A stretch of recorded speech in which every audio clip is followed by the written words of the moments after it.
Vamos falar um pouco mais sobre painéis, aqui os mais bonitos da década de 80 e 90, nacional, viu? Não me convidaram para essa festa pobre, ó, o pessoal acompanhava os vídeos antigamente, eu colocava alguns LPs no cenário, né? A nossa querida Gal Costa aqui, ó, ó, Gal Tropical, olha só, hein? Muito bom, pessoal, vamos falar de painel, já fiz aqui o vídeo dos painéis mais legais dos anos 70 e 80, e hoje vamos falar dos anos 80, mas mais dos anos 90. Uma coisa interessante que é legal a gente analisar, né? Um painel muito valorizado hoje é o painel do Gol, do painel satélite com contagiros. Esse painel muito procurado e caro. Mas se a gente notar, esse painel aqui, que é do mais antigo, que é o mesmo painel do Gol a ar, mas no caso esse aqui é um painel do Gol GT, que é o mais completo, né? Se a gente comparar o Gol GT com o GTS, a gente nota que teve um empobrecimento nesse painel. Vou explicar para você. Se você notar esse painel aqui, ele tem informações adicionais que não tem no painel mais novo.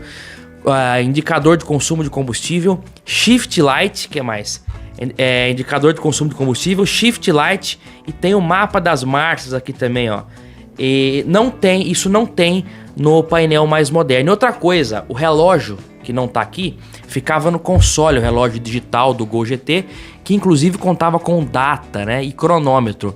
Itens que também não tinham no relógio digital do mais novo. Então o que nós percebemos é que a partir de 88 os painéis, embora muito cultuado hoje o satélite, ele é mais simples do que o painel mais antigo. Na verdade eu falei do GT, mas o GTS 87 também usa esse painel aqui. Ele é mais completo do que o painel do satélite e mais barato, né? Vai entender. Bom, vamos agora então para os painéis.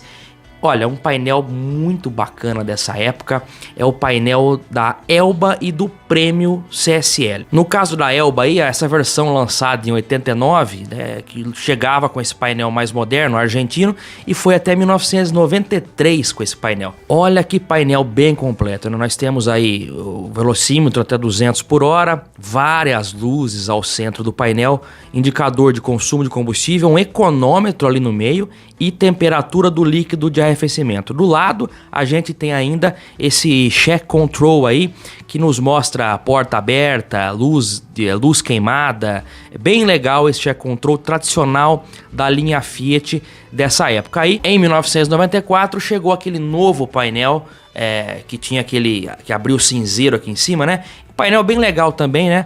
A gente vê que o check control ele foi transferido para dentro do quadro instrumental e o painel em si era outro, né? Mas ainda trazendo algumas referências do painel anterior, mas eu ainda assim prefiro o antigo, né? Aqui eu dou minha opinião também. Eu acho que o painel da CSL antiga, que é aquele tabelierzão assim, e o Prêmio também usou esse painel, um painel muito legal, aquele volante da Fiat com 4 raios assim, eu acho muito charmoso esse painel, gosto bastante. Se fosse ter um Fiat dessa época, procuraria um CSL, uma Elba ou um Prêmio, né? Vamos ver na sequência aqui agora um catálogo que eu achei muito interessante para aproveitar e mostrar sobre a linha Fiat, as versões. Então a gente tem aqui o Uno 1.6E que vinha com um painel um pouco diferente, né, naquele modelo satélite, a Elba S, no caso aí da Elba S, ela vinha com um painel antigo também, o satélite igual do Uno 1000, né, o mesmo painel, não era esse painel maior. Na sequência tem a Elba CSL que vinha com esse painel, 2 portas e também a de 4 portas, muito bonita, né? Essas calotas aí, ainda com a frente alta. E na sequência tem aqui a linha Prêmio, né? O Prêmio S, Prêmio CS, você vê que muda a calota, tem um friso ali no para-choque. Que mais que muda aqui? Bom, aí é mais acabamento interno, né? E depois tem o Prêmio SL e o Prêmio CSL, que era o top do top aí. E aí tem todas as descrições na tela das cores opcionais. Quem quiser ver com mais detalhes é só dar um pause aí na tela e vocês vão poder ver tanto do Uno, da Elba, do Prêmio. É bem interessante também. Bom, seguindo aqui na nossa lista, o vídeo hoje tá bem legal. Se você não é inscrito, por favor, venha conosco para este mundo fantástico de literatura automotiva e nostalgia. Não podemos deixar de citar o painel do Uno Turbo de 1994, um painel muito legal também, já naquele esquema do tabelier ali renovado. Ele traz até o indicador aqui da pressão do turbo ao centro do painel e informação de pressão e temperatura de óleo, arrefecimento do lado direito e combustível do lado esquerdo. Um painel bem legal também. Bônus do vídeo de hoje, vou mostrar alguns painéis que não existiram no Brasil, painéis de carros que foram feitos no Brasil, mas que só tiveram esses específicos painéis lá fora. E a Fiat teve uma grande variedade de painéis, inclusive do Uno Turbo, né, que o italiano. Vejam só que painel bacana, né? Bem completo, com vários LEDs aqui no centro do painel. Esse volante de 4 raios, muito bonito também, marcando até 240 km por hora. E mais ainda, além deste painel analógico, houve um painel digital para o Fiat Uno, que é quase plug and play no painel satélite nacional. Alguma coisa vai ter que ser adaptado com alguns sensores, mas eu digo assim, o encaixe é o mesmo. Coloca na tela, olha só que legal este painel também do Uno Turbo com instrumentos digitais, né? Eu acho legal esses painéis antigos digitais que eles trazem o odômetro analógico ainda, um contraste interessante. Então você tem ali até a pressão do turbo de modo digital, contagiro em escala gradual que vai aumentando ali as barrinhas, velocímetro, o que mais que tem ali? Combustível, temperatura do líquido de arrefecimento, pressão do óleo e temperatura do óleo, além também do computador de bordo ao lado, uma espécie de LEDs ali, um check control na verdade seria, né, do lado direito. Olha que painel legal. Se eu tivesse um Fiat Uno com esse painel, eu ia ver se conseguia viabilizar a importação de um painel desse para cá, porque ficaria bem exclusivo mesmo, um painel bem legal. Aliás, falando em painéis digitais que o brasileiro não teve acesso, também vamos lembrar um painel da Volkswagen digital, que é no mesmo molde daquele painel do Santana, do painel do Gol, painel satélite, o painel que eu acabei de falar, que é mais simples que esse aqui, digital, né? Nós tivemos no Brasil só naquele protótipo Santana Tecno de 1985, que não passou da fase de protótipos e foi até scrapeado. O que é scrapeado, Pedro? É destruído, né? Um protótipo que eles destroem porque não vai fazer mesmo. Então vejam só na tela o painel digital da Volkswagen, né? Que quadro instrumental interessante nós temos aqui, né? Com o contagiros que vai subindo ali na parte superior, o velocímetro digital ao meio, temperatura ali do lado direito, temos também por quilômetro, né? Aqui no lado direito, combustível, você tem quantos quilômetros dá para você rodar. Também tem computador de bordo e odômetro digital. Tudo isso em 1985. O painel do Santana Tecno era um pouco diferente desse, não era exatamente o mesmo, mas era bem parecido, né? O contagiro ficava um pouco mais ao lado e até odômetro digital. Tudo isso em 85. As informações oferecidas nesse mais novo, acredito que eram as mesmas daquele do Santana Tecno, mas só à disposição diferente. Infelizmente não tivemos acesso.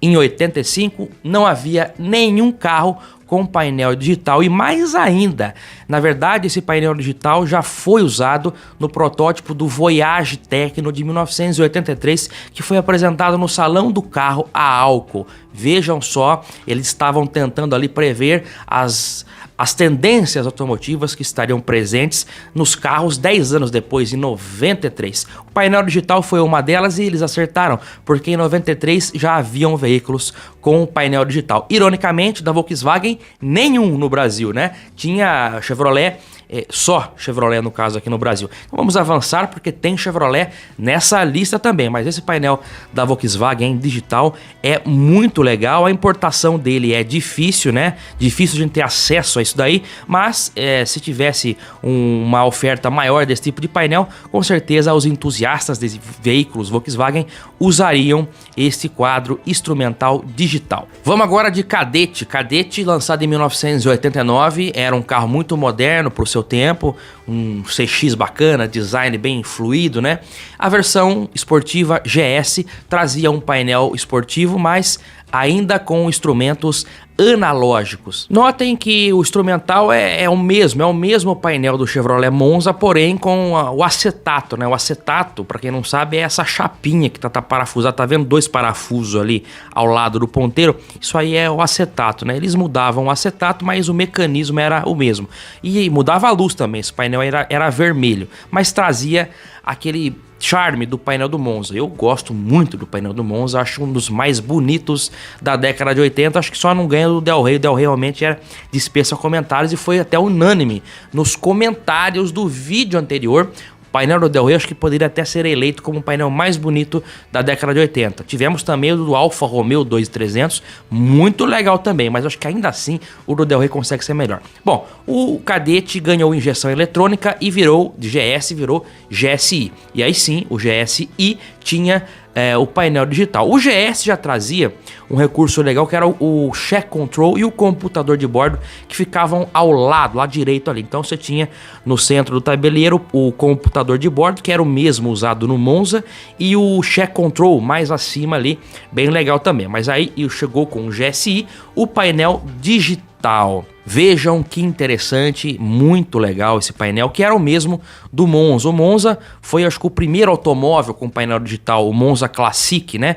Eu até disse equivocadamente que tinha sido o Ômega, mas na verdade por poucos meses o do Monza veio primeiro, e do Cadete também. O Cadete e o Monza usavam o mesmo instrumental, talvez o encaixe deve mudar um pouco, mas as informações e o design do painel é o mesmo, né? O velocímetro digital ao centro e também com contagiro ali na escala gradual do lado direito, odômetro analógico, também o odômetro parcial, né, analógico, os dois ali embaixo do velocímetro, nível de combustível, temperatura do líquido de arrefecimento, temperatura do óleo e nível da bateria. Esse painel é bem legal, muita gente que tem Monza e Cadete que não tem esse painel é um painel relativamente fácil de encontrar, e aí o pessoal acaba colocando, fica bem legal, dá para colocar até em Monza mais antigo, uma excelente opção também. E aí depois você vê que o do Monza é o mesmo, e o do Ômega, aí sim o do Ômega era realmente diferente do Cadete e do Monza, né? O do Ômega, o contagiro passava para o lado esquerdo, o velocímetro digital e o odômetro também é digital nesse caso. Talvez o Ômega tenha sido o primeiro com odômetro digital, acho que aí sim no caso podemos dizer que ele foi pioneiro. E ao lado direito as informações ali, temperatura do óleo, pressão do óleo, nível da bateria e também o indicador de combustível é no mesmo esquema do painel digital da Volkswagen, né? Ele não mostra numa barra gradual, ele mostra quantos quilômetros dá para andar. Deve ser meio agoniante você ver esse número descendo rapidamente conforme você anda com o Ômega 3.0 ou 4.1, mas é um painel muito legal. Aliás, não só o painel, o Ômega tinha também um computador de bordo ao lado, né, que trazia várias informações, como consumo instantâneo, também deve ser bem agoniante, consumo médio, velocidade média, autonomia, cronômetro e temperatura externa, além também do relógio digital incorporado, e o Check Control ficava abaixo. Painel muito legal também e que não foi até o final. Se você pegar o último Ômega nacional 98, ele não saiu mais com painel digital, ele saía com painel analógico, que saía desde o início, né? Porque o Ômega ele saía com painel analógico no GLS e digital nas versões mais completas. Eu acho que o painel digital era até um opcional, porque eu já vi também o Ômega CD com painel analógico, mas o último Ômega ele vinha com painel analógico, que era o mesmo dos mais antigos, mas com a iluminação verde e com a fonte das letras, dos números, uma fonte diferente. Na minha opinião, eu expresso minha opinião aqui, eu acho feio esse painel do 98, né?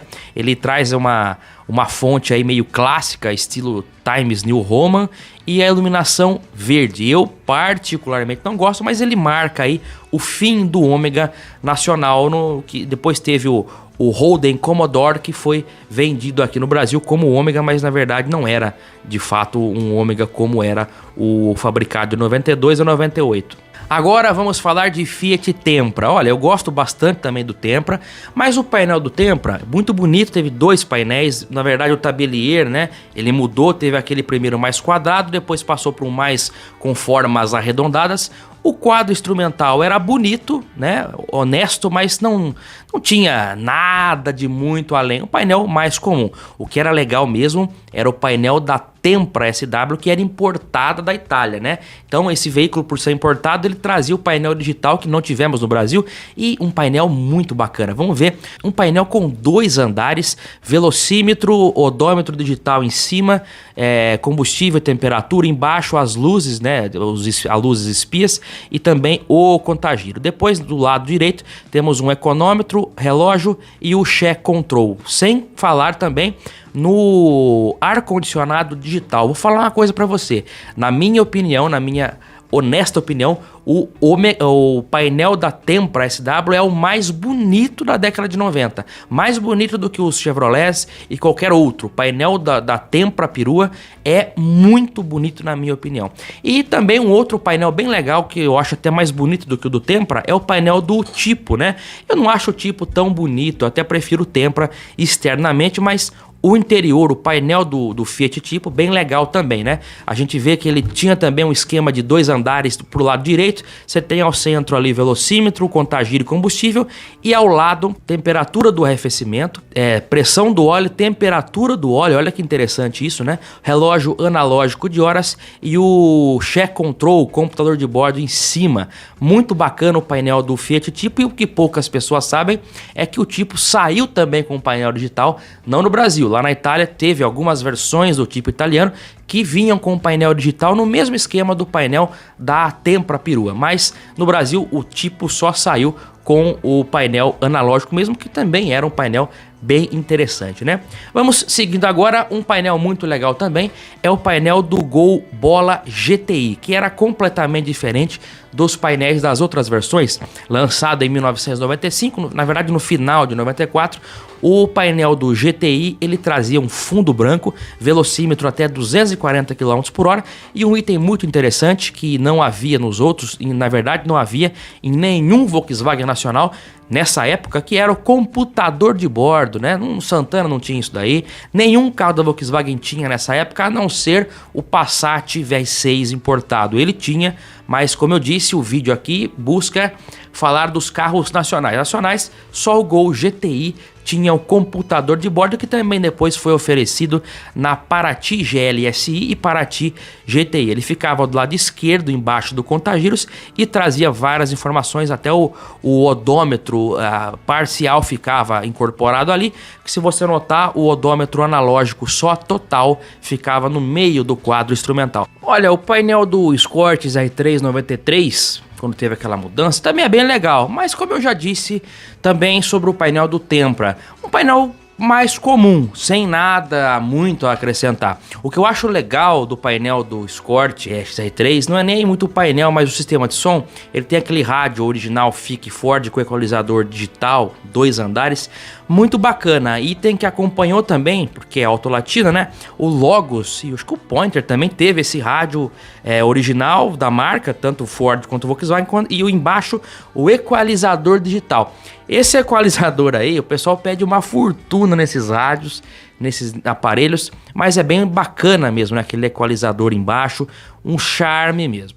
Um outro painel que eu gosto também, e eu acho que muita gente vai concordar, o painel do Palio da primeira geração, lançado em 93, ele, lógico, o mais completo, né, um 1.6, 16 válvulas, ele tinha aquele painel com uma grafia bem trabalhada, né, bem detalhada, e era legal também o conjunto que ele formava com o rádio original do lado, porque tinha o display do rádio, era o relógio digital que alternava para a informação de estação ou CD, ou fita, né, quando você ligava o aparelho. Muito bacana, o próprio rádio dele já é incorporado com esse display que virava o relógio do carro. O painel do Palio 1.6 também. Um outro painel clássico que merece ser citado aqui é o painel do Vectra, né? Não o A não, mas o painel do Vectra B, lançado em 96 aqui no Brasil. Um painel muito bacana, com um painel largo, né? Com aquele display, computador de bordo incorporado ao lado direito. Nas versões mais completas, como CD, no GLS vinha um relógio digital, ou até tinha o TID e o MID, né? Um era só informação de data, hora e temperatura, e o outro trazia já mesmo o computador de bordo. Acho que é o MIDI que é o computador de bordo, e o TID é o mais simples. O Corsa também chegou a sair com esse display em cima ali do tabelier, bem legal também. É realmente um painel clássico da década de 90. O painel do Maré, lançado em 98, é bacana também, mas eu acho que ele é até mais simples do que o painel dos anteriores, como o Tempra. O Tempra, ele teve computador de bordo, né? Não todas as versões, mas ele teve. O Maré não teve, né? Então houve uma simplificação também a respeito disso. De todos esses painéis que eu mencionei, a minha opinião, eu vou eleger o mais bonito. Quero ver se você concorda comigo. Até peço que você comente aqui embaixo. Na minha opinião, de tudo que foi apresentado aqui, o painel mais bonito é o da Tempra SW. Esse mesmo é um show à parte, esse painel em 2 andares, totalmente digital, não tem nada analógico, um painel clássico da década de 90, muito lindo esse painel da Tempra perua. Até uma pena que o Tempra não tenha saído com esse painel. Se tivesse saído com esse painel, ia ser um banho no painel dos concorrentes, tá certo? Bom, esse é um vídeo, nós estamos evoluindo um pouco mais na linha do tempo. Hoje falamos sobre anos 80, mais anos 90, e vamos dar continuidade falando de painéis ainda. Tem muito painel pra gente abordar. Muito obrigado a você que ficou comigo até agora, revivendo essa nostalgia tão agradável, tá certo? E vamos tomar uma aguinha aqui. Eu espero vocês no próximo vídeo aqui no nosso canal PL, literatura automotiva, informação e nostalgia pra você. Um forte abraço e até lá. Tchau, pessoal!